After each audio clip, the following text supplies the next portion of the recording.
In your love sector, I feel like what we thought was done and over with, what we thought has concluded, has ended, or has been resolved, there's something making a comeback into your love sector. And I feel for many of you, the energy that you're bringing to the table, we have here the Eight of Cups. This is a situation that you have invested a lot of emotions in. You have invested a lot of time and a lot of resources trying to maintain a relationship, trying to work at a relationship. And I also feel like for many of you, it's a cups energy. So it's like giving of yourself emotionally to another person. And I feel like this was a situation that was quite uncomfortable and quite painful for you to be in, mainly because either the relationship was very unbalanced from the start, or despite all the effort and the work that you put in, you just felt like there wasn't that reciprocity coming through from the other person. And so with the hearts in the reverse, it's almost like emotionally, it was very taxing. It was very difficult, and you felt very alone and isolated in this process through the entire time frame that you were dealing with this person. For some of you, it might be a period of 8 months that you've had this relationship partner, or have been in this relationship, or have been feeling like this, feeling very empty and feeling like it's not really going anywhere. This card indicates to me a very barren landscape where, despite the big love that's kind of emanating from your heart, you feel like you were losing pieces of yourself, and you feel like, not in the spirit of wasting time or, being efficient with time when it comes to love, but you almost felt like you were not getting what you were hoping for out of this relationship. Um, if you are withdrawing, or if you find yourself, gradually interested in, they show up here as the hangman. And the way that they show up here is they're also stuck in a very, very uncomfortable situation in the same manner as you are. So, yes, they might understand that you are putting so much of yourself in, but because they are stuck in this space of limbo, am I going to be cut down? Am I going to be freed? Am I moving on with my life? Am I stuck here? They're stuck in this state where they can't really make a decision, where they can't really promise you anything, and they can't really make a move towards you because they feel like you're not free to do so, or they're not free to do so. And I feel the energy playing out both ways, where both parties you feel emotionally very frustrated and very stuck, whereas they feel physically very frustrated and very stuck. But I definitely feel they have the love towards you. And it's sort of like everything that's below that they're trying to grasp at. This is you with a lot of growth and abundance underneath, but they're so far removed from it. And it seems as if life or circumstances are driving a wedge in between the two of you, where you're trying to formalize plans and you're trying to get the relationship off the ground. But it seems like you're on different pages at this point. And it seems as if they feel like you're slightly out of reach. Okay, so whatever the situation occurs for you, they feel like you're out of reach. So yes, the emotions and the love is definitely there from their end, but they're not able to free themselves to do anything about it. All right. So I feel like you have to really understand the constraints that your partner is dealing with, the physical constraints. So yes, the emotions might be there, but for whatever reason, there are some awkwardness, there are some discomforts, as well as some physical constraints that they're dealing with that's disallowing them from reaching out to you, or reaching for you. And so the culmination for this week, we do have the Tower, and the Tower brings about abrupt and sudden change. So if this is a situation you feel like, what, it's not really serving my purpose, I'm choosing to walk away, I feel like there is going to be a major, major turnaround for the better with this Tower card that is allowing information and communication to come in.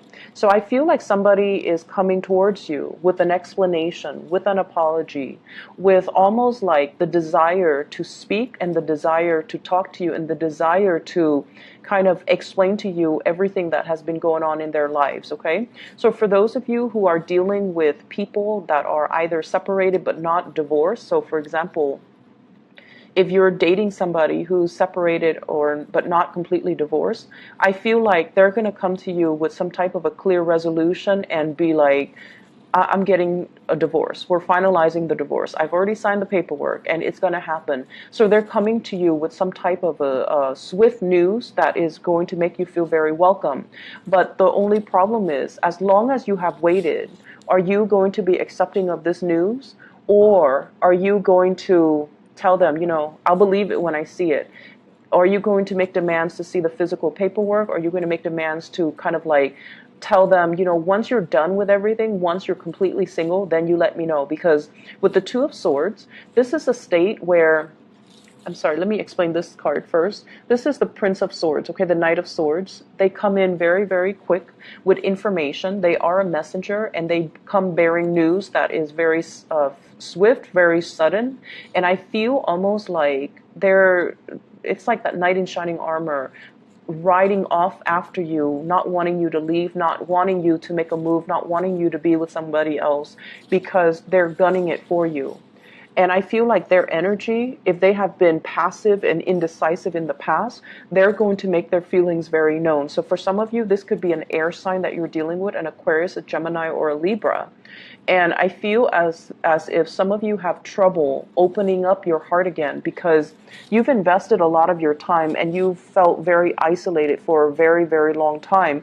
And then all of a sudden you decide to walk away, and they decide all of a sudden to come back into the picture. I feel like it can be emotionally very destabilizing for you, and you're not really sure what you should do.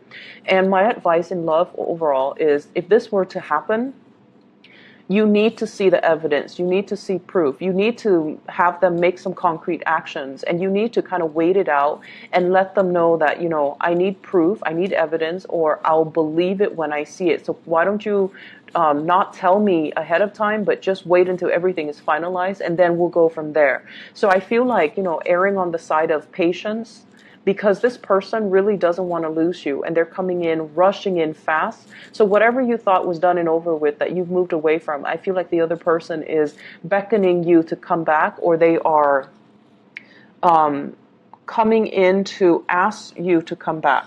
So with the Tower in the center of the spread, I pulled out two cards to clarify the Tower. And I have here the Three of Pentacles. And the Three of Pentacles can indicate a situation where three people are involved. I don't see infidelity so much with the Three of Pentacles, but I feel more like it's an entanglement that can be financially motivated. Three people entangled in a situation. That is, there are home mortgages, children, child support, alimony, things that are kind of like the building blocks of a family unit. And when this is disturbed, so it indicates to me that you might be dealing with somebody who's either married, who's either trying to get divorced. You yourself might be married, you are trying to get divorced, and another person is like rushing the process. But I feel like somebody's rushing the process. We have as well the Sun. And the Sun, in this deck, it's sort of like, what will other people think? It's sort of like someone who's very reputation conscious, someone who's in the public eye, who has a lot of people that are looking up to them. They're when they do well, everyone will see. When they do poorly, everyone will see. So they're highly visible in their professional life, or they're highly visible to the people that they're around. And as a result of it, there's a sense of obligation, like with greater responsibilities come greater visibility. And I feel like there's a sense of responsibility about them, but I also feel they are very, very status, reputation conscious. And so they're trying to avoid airing out dirty laundry in public.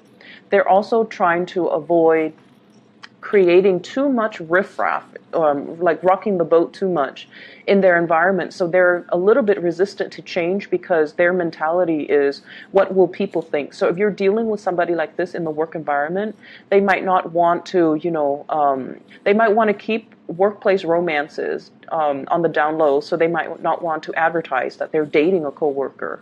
If you're dealing with a person who is, separated and not yet divorced or getting divorced, they're also trying to ease the process in a smoother manner, mainly because there might be children involved, okay? So it's the Sun giving life to these two birds. So I feel like it might be somebody who has children, and I also feel like they're trying to buffer and ease the financial initial disengagement process between them and their partner. So being a little bit patient with your partner, but also being a little bit more critical as to the information that they're giving you. Are they really free, or are they just saying this because this is, I feel like you're giving somebody kind of like, this is the last straw. You have until such and such date. Otherwise, I walk away. And I feel like it's caught them off guard, and it's kind of like an ultimatum that they did not expect. And so they're coming to you, rushing to you with all these promises that, I'll change, I'll make amends, I'll try to, wrap things up from my end. So I feel like something is making a comeback. You thought it was done and over with, but it's making a comeback. And I feel like it can be worked at. You just need to, be very firm about your boundaries here. Okay? Other areas of your life, I feel like you have a very strong spiritual advice that is coming into the picture with this Hierophant card. And it's a major arcana card. And this is usually indicative of family institution. This is usually like family tradition, customs, rule of law, and, even the rule of karma that we mortals have to abide by. Okay? This is doing things by the book. What was done in the past needs to be obeyed and respected. It's not in the spirit of retrenchment and, conservatism, but it's all about doing things so that we don't create changes that are too fast, too disruptive, and too swift, especially when there are other people that are involved, or there are other people that are affected by the change. So I feel like whoever you're dealing with, or whatever you're trying to create in your own life, we have here the Magician. The Magician is somebody that is very much independent. They only think about, what they can conjure up for themselves, what they can manifest. And this is somebody who's a little bit of a untraditional, unorthodox, and they kind of live for themselves. So I see like you're dealing with someone who might have a little bit of a selfish streak, or they're kind of like, they're out to live the good life. Okay, there might be overspending. There might be a lot of opportunities for you as well to wine and dine with really rich, really wealthy clients, for you to wine and dine and have a really good life that's coming through for this week. And I feel like for many of you, this is on a client basis where promises are being made on a very grand scale, but at the end of the day, you want to make sure that they're able to follow through. So I feel like in opposition to the Hierophant, this is sort of like doing things that are tried and true. And this is kind of like forging our own path and doing whatever that feels good for us. So actions and consequences, okay? The major advice here is you can definitely straddle some type of a middle ground, or find some type of a middle ground where you don't have to err on one side, too much conservatism, and then on the other side, too much individuality, because that can also create a lot of friction in the environment and with the relationships that you're trying to foster for yourself. So erring on the side of, having kind of like that middle ground, that sense of balance, I feel is going to be really good for you. I see many of you working on a contract client basis, and you're out, wining and dining your clients in order to close the deal. So for those of you who are self-employed, in particular with this Nine of Coins, it indicates basically being able to land really lucrative assignments, being able to land large portfolios, or very wealthy, very well-endowed clients, and having to add that to your portfolio that will grow for you and that will manifest for you. So commission paychecks, I feel like those are kind of coming in. Back pay, maybe even overtime pay, all of these things are coming into the picture for you for this week. And so financially, you're in a very, very good footing. However, I want to also advise you to, curb your spending for this week. Not because you are extravagant for this week, but mainly because if you are out, with business deal, business lunches, business dinners, make sure that, you keep all the receipts, you keep everything itemized, you staple everything that pertains to that one day together, so then you're not like ruffling through a bunch of receipts in order to get, your reimbursements. And with the Page of Wands, this is some type of a news, and I feel it's receipt related, okay? Receipts or payments or reimbursement or things that are like that. And I feel like it's linked up here with the Nine of Swords, which means things that are not things that needs to be accounted for. And I see like a lot of worries and anxieties here, and I feel like it might be finance related, where you might have misplaced some receipts, you might not have the reimbursement that you're looking for, and especially if you're spending a lot to woo a client or to get a client on board, and then you're kind of you lost that receipt, or you're losing that paycheck, then it's going to be really hard for you to recoup your losses. Okay. And I'm also feeling as well, if in the past weeks you have been spending very, very extravagantly, this might be the week where things start to catch up with you. And it creates a little bit of a financial sore spot that you're going to have to work through, that you're going to have to, kind of plan out and strategize how you're going to be able to pay that credit card, how you're going to be able to recoup whatever it was that you spent an exorbitant amount of money on. So this is a good week overall for you to take stock, to not be too extravagant with spending, but have a better strategy when it comes to your investment, when it comes overall to money that's leaving your hands. I feel like on the work front, you're seen as somebody that has a lot of, it's almost like you have a sense of magic about you with this magician card, where you can talk big and you can conjure up these really grand plans. But when it comes to the people that you're trying to convince, I feel like they're going to go with the tried and true method. Okay, they're going to defer to the Hierophant,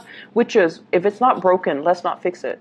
If it's been done before and it's proven to be successful, let's go with that. So they're going to err on the side of being more conservative, being less risk adverse, and being a lot more like sticking to the tried and true, or being a stickler for rules and regulations. So know your audience and know who you're advocating for, because all this glitz and all this glamour, it looks good in presentation, but at the end of the day, they might err on this side. So for those of you who are giving presentations, who are trying to win over, emphasizing your success track records, emphasizing how long your company has been around, emphasizing, how long you have been in this position, I feel like that's going to bode a lot better for your credibility. Okay? So, there's a lot of things happening for you guys for this week in love, and also in your work and other areas of your life. So I would say all talk and no action is not the right way to go. And I feel that energy kind of blurring across the two readings. So if someone over and over and over again has been all talk and no action, I feel like, and honestly, I do feel this coming from your relationship partner, but I also feel in a certain way it's coming from you. So if someone has just been, saying things to appease another person, or making promises that they can't keep, all of it is going to boil over. And I feel like someone is going to get what's coming to them. Like, you've been saying this for 3 months and nothing has been done about it. So that can potentially play out in the work sector if that's the energy that you're embodying. And then in the relationship sector, I feel like you're walking away from a situation because you're dealing with someone who's a little bit of a talker, or somebody is walking away because they feel like you're not moving fast enough, or you're all talk and no action. So I feel like all talk and no action is not the right way to go in love and in life. And these are things that we need to be really careful about. And we need to, check ourselves if it's coming from us, and then check others if it's coming from other people. Okay? So Pisces, have a wonderful week. And I hope the reading is helpful for you. I hope it resonates. And I hope that it provides better clarity as you go through this week. I will talk to you guys soon. Take care.